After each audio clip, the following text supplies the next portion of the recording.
Hey everyone, it's your girl Maddie, aka Beaver Mosh, and today I'm here joined with Alicia Cordisco from Transgressive, who has a new album coming out on March 4th, Extreme Transgression. Thanks for joining me. Thanks for having me. I'm so excited to chat with you. Yeah, so the release is just around the corner. How long have you been working on this? From my understanding, it's your first full length for this project. Yes, so we originally were just going to do one EP and call it a day. It was just kind of Mhm. like a one-shot thing, but then we decided to bring it back, and we're like, we want to do this continually and for real.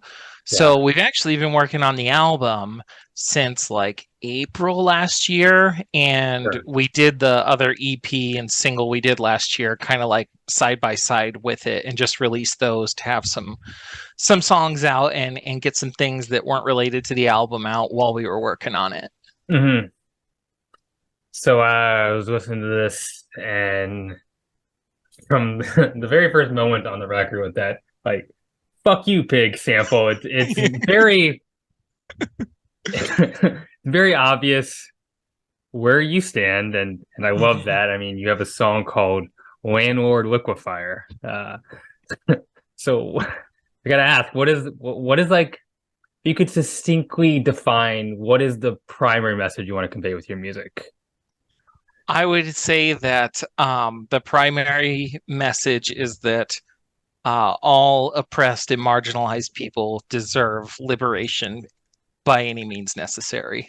Yeah, awesome. And obviously, I agree. Now, this is a thrash album Hmm. for sure, but I when I'm listening to it, I hear some melodicism coming through. Correct me if I'm wrong here, but maybe that sprout from kind of your power metal background and kind of your Hmm. outward appreciation of that genre. Would you say that is a fair assessment? Yeah, absolutely. So I've definitely played a lot of power metal in my time. Mhm. Have my ninth power metal album coming out in June. Yeah, Um, and it's definitely something that I always kind of keep in the back of my mind. Some of our singles were more like death thrash, and there's definitely some of that heaviness on the album, or just some straightforward thrashing. But Creator is a huge influence on the album, and they take a lot of no that kind of trigger. like traditional melody and even I guess you could say power metal influences, even as far back as Coma of Souls and the album we named our album after, Yeah, Extreme Aggression. So I really wanted to kind of bring that in as well, especially because it complements Josh's soloing style. He does the main solos on the album, and I do like the mhm. harmony leads. So I think we work really well together back and forth like that. So it was kind of cool to have that melodic element weaving in and out at times. Yeah. You mentioned creator, and it's interesting seeing their that makes a lot of sense because their progression, like those early records, are just like you know as aggressive as thrash gets, that German Yeah. scene, and then it's like I heard their last record, and it's like almost straight power metal. Like it's just like that Mhm. evolved. It's fascinating. Um, Definitely. Yeah, Millie has a lot of ties to the German power metal scene. Like he's done songs with Ed Guy and stuff like that. So I wonder if that's influenced him at any point. for sure, for sure. So talking about power metal, why do you think power metal has a hard time clicking for some other folks in the metal genre, in the metal scene? Yeah, I think a lot of it is it's like a Western attitude. Honestly, like I think there's a reason it's more accepted in Europe and Eastern Mhm. Europe and like the more southern countries like Brazil and definitely in places like Japan. Oh yeah. Um, I think there's just this root of American and Western European metal that is very rooted in like more aggressive, kind of like blue collar almost. Like if you look at US power metal, it's almost thrash basically. Oh yeah. Um, I think that and how much extreme metal is more kind of like the prominent thing over here, definitely makes it a harder sell for people, because there's not as much like cross appeal, I guess. So I've noticed like people from more of like a Western metal background, they latch onto like US power metal or German power metal, and that was kind of my development as well. But the Euro power stuff and the Brazilian power metal stuff, and I love all that too. Yeah. Harder to get them into it because it's a little more over the top, a little more saccharine. I mean, I see like some from once in a while you get like a Twilight Forest or an Unleash the Archers that does seem to click, but it isn't as a genre. Just seems to hard Yeah, sell for some reason. It's kind of it's rare for it to get to that yeah. level. Especially a band like Twilight Force. Like it's great that they've reached their level of popularity and people in the United States know them now too. But like that's a really like an exception. Uh, so tell me, as on the track "We Protect Us," Lux Edwards, for those that don't know, is vocalist for Soul Mass. Mhm. Does these death growls to me that add such a sick compliment to kind of your more like punky shouts. How did that feature come about, and what do you think what it adds to the track? Yeah, absolutely. So, Lux and I are old friends. We've done a million things together. We have a funeral doom band together, where they are the vocalist and I play the bass guitar, called Wraithstorm. We have some other stuff we're doing together. They feature pretty prominently on my Project Roan Wolf albums. Mhm. So yeah, I mean, they're like my bestie, basically. So usually they get involved one way or another, but for this song, the reason I chose it is it's kind of twofold. Like one is that song is very high tempo. It's one Mhm. of the faster songs on the album, and some of the riffs are like borderline melodeath at times. With kind of like their like fast, heavy melodicism, but it's still very like low speed picking For and sure. and stuff like that. And there's some pretty gnarly thrash riffs in it still.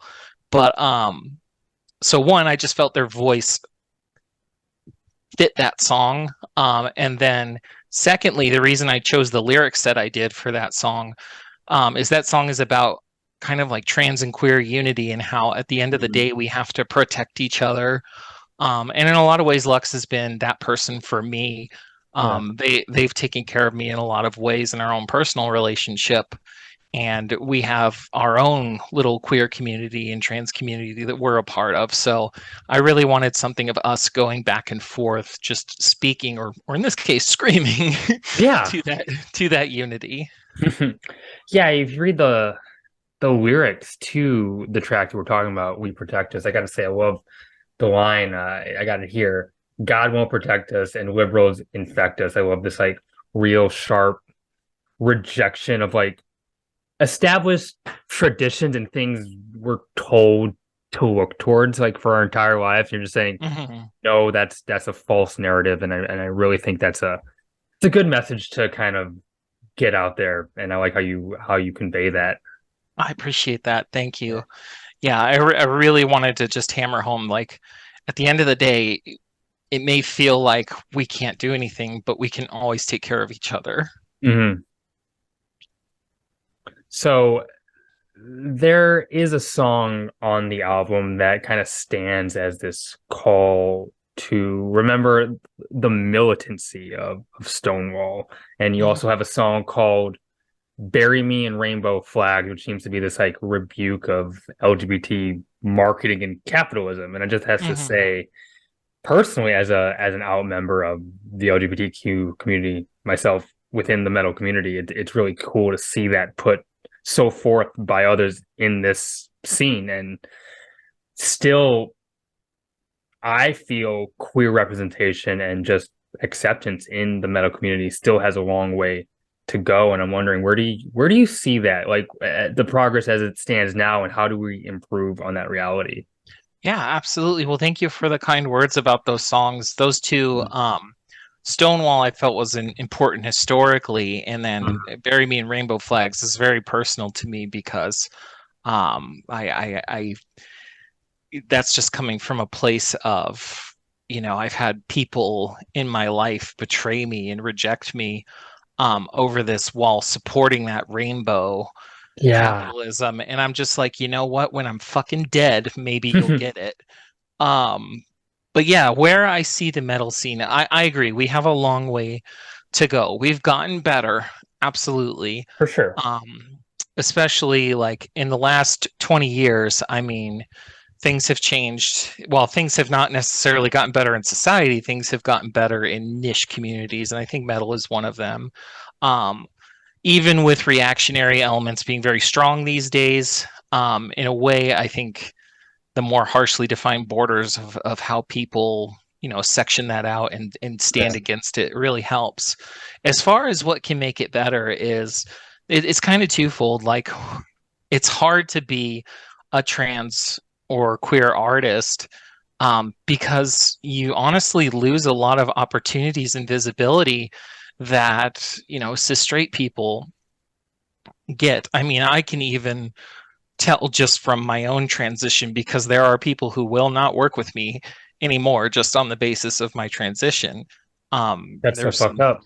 yeah, and that's not something I knew about them Yeah. going into it, but like when it's not on the table, you don't always know. People, they can be secretive about things, and they can be crypto fascists or however you want to define it. Um, so with that, I mean, like, there's got to be more of us, and we've got to go out there and do our thing. But the people around us have to be willing to lift us as well.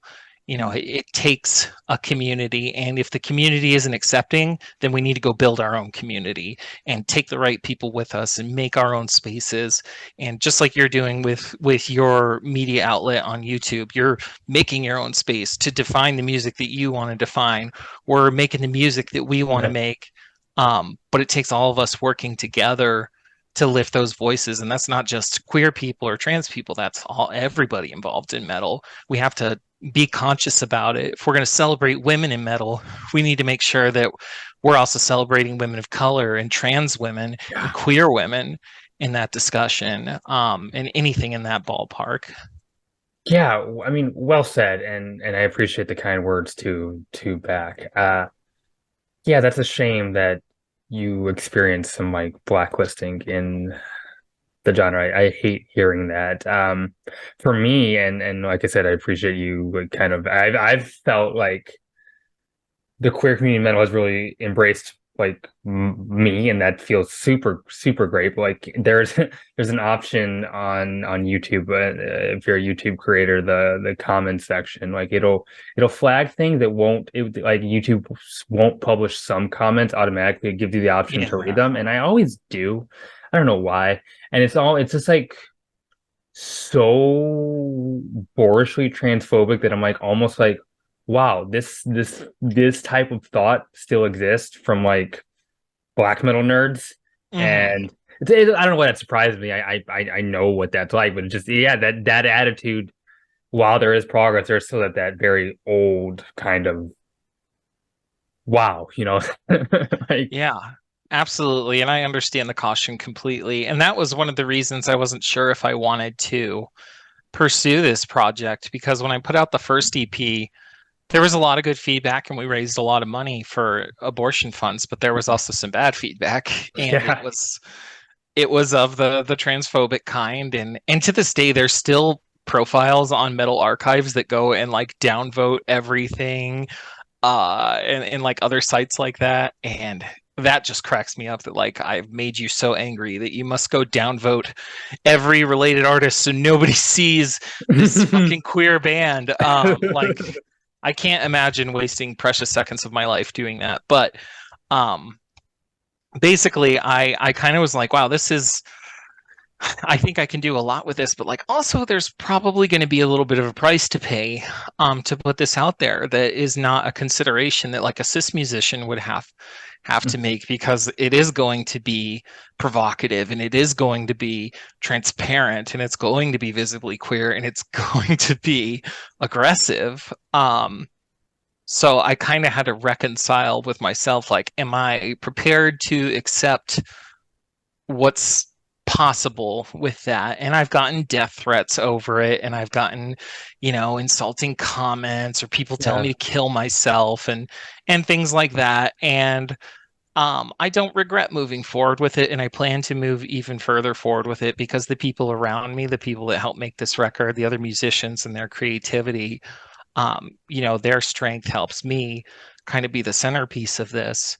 And having that community once again goes back to that idea of we protecting us. Like, as long as I've got that, I feel okay to put my authentic self out there, even if somebody wants to, send me a death threat or make a stupid meme or something like that.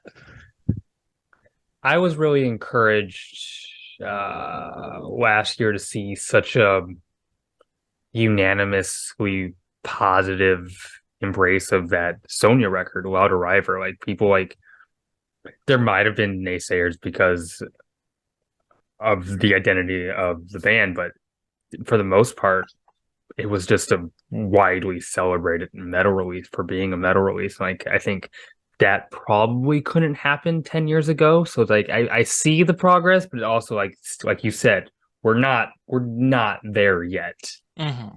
And I think it's great you bring up Sonya because when you compare a lot of the talk when the split with Apsu happened, Yeah.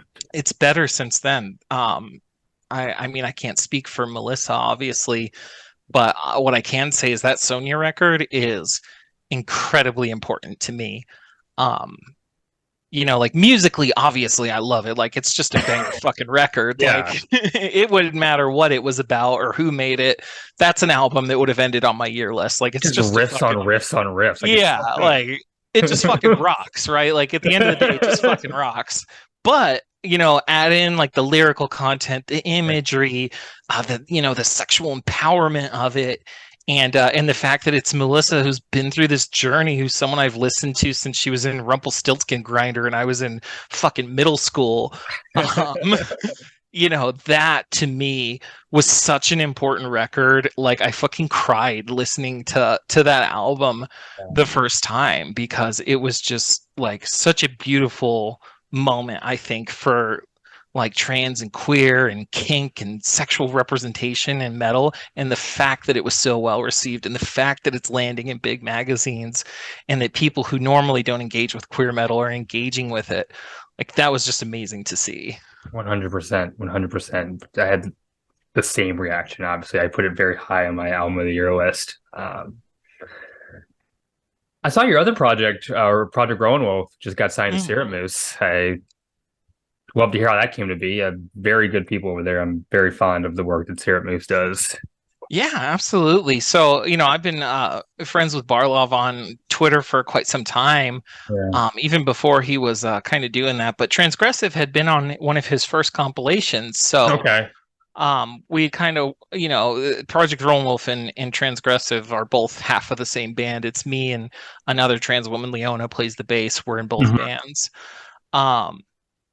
And honestly, I'm going to have Leona do everything from now on because she's amazing. But so if I'm in a band, I'm getting her in it too.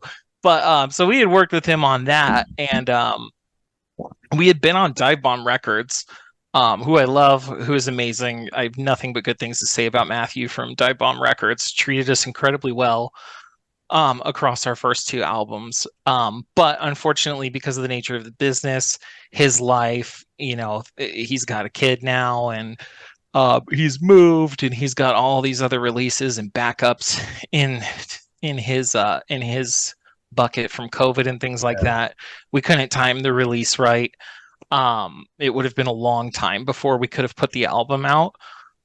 So we decided to move on for the sake of, getting the album out this year and not in 2025. Yeah. So Barlov was a natural choice because I have worked with corporate labels. I've been on prosthetic records before, and I've gotten offers from other similar labels before. And while I had a good experience working with prosthetic, for instance, I know that's not for me in what I want to do. And honestly, like a label like that is going to require a band to play live, and while Transgressive is going to play live, Project Roland Wolf is not going to. And so any label, that's going to be the first question they ask, are you guys going to do some shows? Not this one. So I wanted to go with someone I could trust, and Barlov has I trust him as a friend, and also he's got a great nonprofit model Um, so I think it's a really great partnership that we can help each other and learn together and actually handle like, Project Roll is not like a huge band or anything, but it does decent. So it'll be a good sized project for that label and for us in terms of scale and scope of what we want to do. So it just kind of came naturally, and so far I'm having a great time working with him and looking forward to getting that rolling. Yeah, yeah. I'd love to hear some illumination on that. Like what are the primary differences from like being on one of those like bigger type, like $20 spin, your prosthetic label versus like the smaller independent kind of DIY sort of labels? Yeah, well, there's a lot less legal language involved, and there's a lot less money involved. Yeah. I mean, I will say prosthetic, we sold quite a few thousand records on that label in my old band, and I appreciate their reach and I appreciate how many ears that they got my music to, and I appreciate the money they put into it as well. Like they definitely backed up with their checkbook and supported the band. Yeah. But it's a lot of work, Sure. and it's a lot of doing things that if you're not fully committed to that style of being in a band, and when I say that style, I mean like you better be ready to be a capitalist. That's all I'm saying. Hmm. Um, you have to treat it like a business, and you have to think about sales numbers. And I mean, if transgressive is anything to go by, I don't feel very strongly about capitalism. Oh shit. And I really haven't for most of my life. I haven't always been as violently anti-capitalist as I am now, but like the past, almost decade of my life, I have been. And being in that position, I didn't know what I was walking into. But the Yeah. more the band became a business, and the more it was like, you need to be on Twitter every day, and you need to have this interview done, and we've got all this scheduled for you, and you need to start planning shows, and you've got to buy merch, and you've got to plan your return on investment, and you've got to calculate all these prices, and your album has to be this many songs and it has to be this long. And we need to do this kind of branding. And like when you start talking about like branding and content and that kind of stuff, it's felt so, I just felt fucking fake, to Yeah. be honest. I was not thrilled having to be in that position, and I understand that most musicians would probably not feel the way I did, especially if they're trying to make their living doing music. And I'm not here to judge that by any means, but it was 100% not for me. If you want to do the hustle and grind, more power to you. But art for me is art. It is a support system for my life and for the things I care about. I am not here to be the business manager for my art. My art is here to be an expression of myself. Yeah. I love that. I it's a shame that if you do, especially in metal, because it's an extreme form of music. If you Mhm. wanna you do want to make it a job, it you seems like you do have to go with some of those bigger labels, and of course those labels do have the advantage of just having a reach. Like I mean, my inbox is full of promo materials. Every day I get stuff from like those bigger labels. It's like I wish it was easier for like the little guys to like get that attention, but that just Mhm. isn't the reality. Absolutely. And yeah, like I said, if you want to do the hustle and grind, Yeah. more power to you, but I don't want to be a traveling t-shirt salesperson and and a professional social media influencer. Like when I was 13, I wanted to fucking rock. And now I'm 33 and I want to fucking rock. That's all I Yeah. want to do. So Oh um yeah. for me that's it. But if you're gonna do it on a bigger level, you have to compromise, and I just fucking won't. You so earlier you mentioned I was glad you mentioned Leona because I did want to talk about it. I was when listening to the record, I was really drawn to some of the bass lines. Like the bass playing is fantastic. And also Joshua Payne, your guitarist, lays on these really crisp, biting thrash riffs. You want to just kind of tell me about your connection with these two musicians and kind of what they bring to Yeah, the project? absolutely. So Josh used to be in Judicator, my old power metal band that was on Mhm. Prosthetic, Yeah, long time ago when we were in college. sure.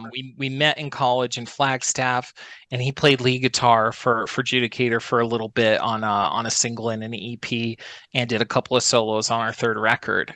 And ended up not working out because the band started to play live, and he was doing different things in his life, and we were doing different things, and we don't live in the same city. Hmm. So um, when I got out of Judicator, I wanted to do more music with him, and we tried a couple of times and talked about things, but nothing really ever like solidified.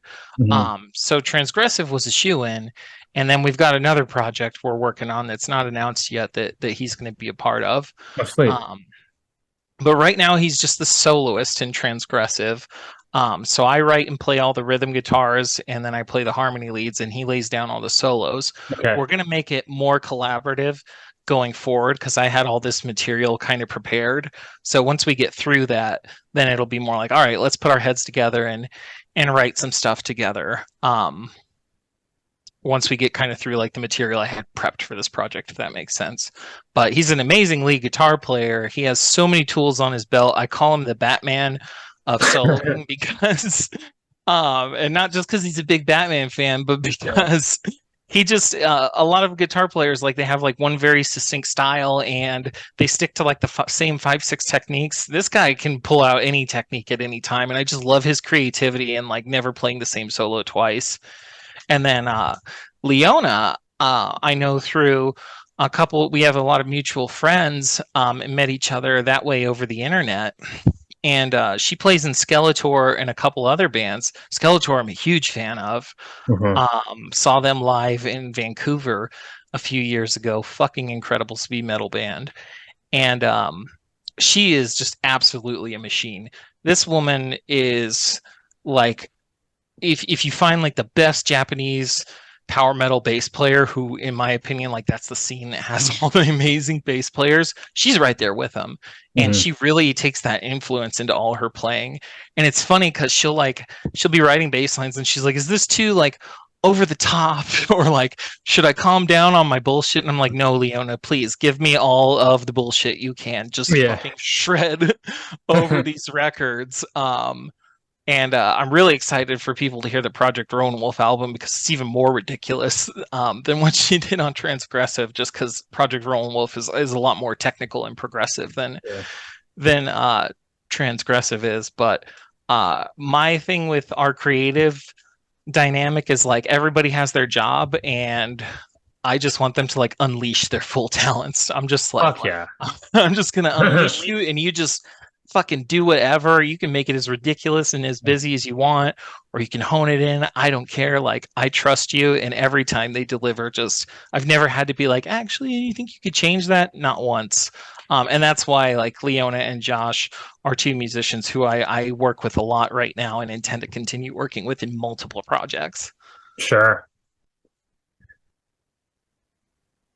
What do you listen to right now? What was there any new album you're really digging? What's been kind of on your listening radar? Yeah, I'm really enjoying the new Love Bites record. Yes. It's I fucking love that band, and they hit it out of the park, whether it's an EP or an album. And the new Yeah. one, like I thought the last album was crazy and like a shred fest and just like balls to the wall metal, and then this one like goes even harder than the last one. So I really love that one, and then the new Insomnium and Megaton Sword records I'm really enjoying as well. I am such a Megaton Sword fangirl. It's just like it's every button for me. It's like I said in my last video when I kind of summarized a bunch of stuff that came out this month. It's like real nerd metal. Like, it goes for that like high fantasy approach, but it has like those euphoric choruses. Like yes, like that is like my type of heavy metal. Megaton Sword, love that band. And yeah, Definitely. That Love Bites record was so fun. Even the packaging, like the wolf on the cover.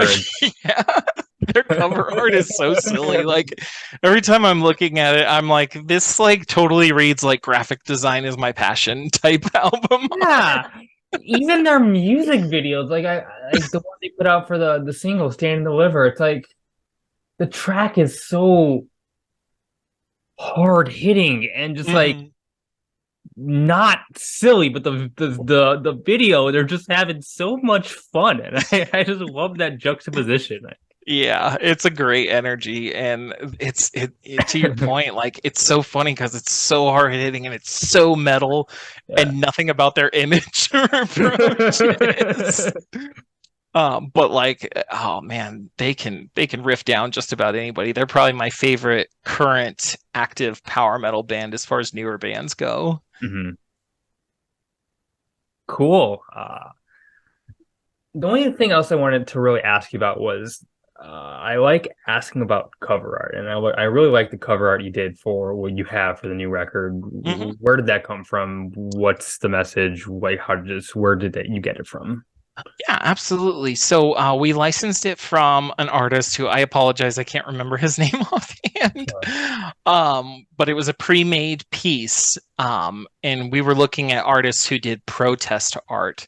And I really liked this guy's art because a lot of protest art looks like, if you look at the cover for our single "Defenestrate the Magistrate," it looks like old propaganda posters. Yes. And I liked that for that single. Like I was kind of being like tongue in cheek, like Transgressive presents Defenestrate the Magistrate. Um, and I thought that was fun because just the whole message of that song is very violent. But with the album, I wanted a little bit more of a sincere tone to the art, and I really loved how he had that like protest imagery of like the power to the people and the I guess you could call it like the Molotov cocktail explosions and the people in the streets, Yeah. but he did it in this very like everything kind of looks like kind of like watercolor almost. I'm not an artist, so if I use that term wrong, I'm sorry, but I'm not either, it's so but it looks like it doesn't look realistic. It's very like it kind of looks like a dream yeah. almost. And I really loved that about that approach. And I liked it because like, when talk of like protest and revolution and being countercultural and things like that it's a very lofty dream that I Right. think a lot of us have, and resistance itself can sometimes feel like very distant from our real life. So I liked that empowerment image, of Right. course. But I also felt that like that art style really fit the music well over versus going for something that looked like a propaganda piece or like a more standard kind of like protest cartoon that you usually see. Hmm. Awesome. Well, Alicia, thank you for joining me. Was there anything you wanted to add before I let you go? No, not really. Just thank you so much for Yeah. chatting with me. I really enjoyed your video today where you gave my buddies in Soul Mass a shout out, and Yeah. we were going through it and saying like, man, Maddie loves all the same albums we do. Like fucking pest control is on here. That's amazing. Why aren't people talking about that Pest Control album? It's like, I know it's so good. how to do crossover thrash so good, and yeah, it just kicks even into the cover art, the fucking praying mantis. It's like, yes. I am probably gonna listen to that right after this call. Not gonna Cool. lie. But yeah, so we were just nerding out over your video, so that was really fun. And just thank you for having me on. I had a great time chatting with Yeah, you. for sure. Everyone, check out the new Transgressive record coming out March 4th. My name is Maddie, aka Beaver Mosh, signing off.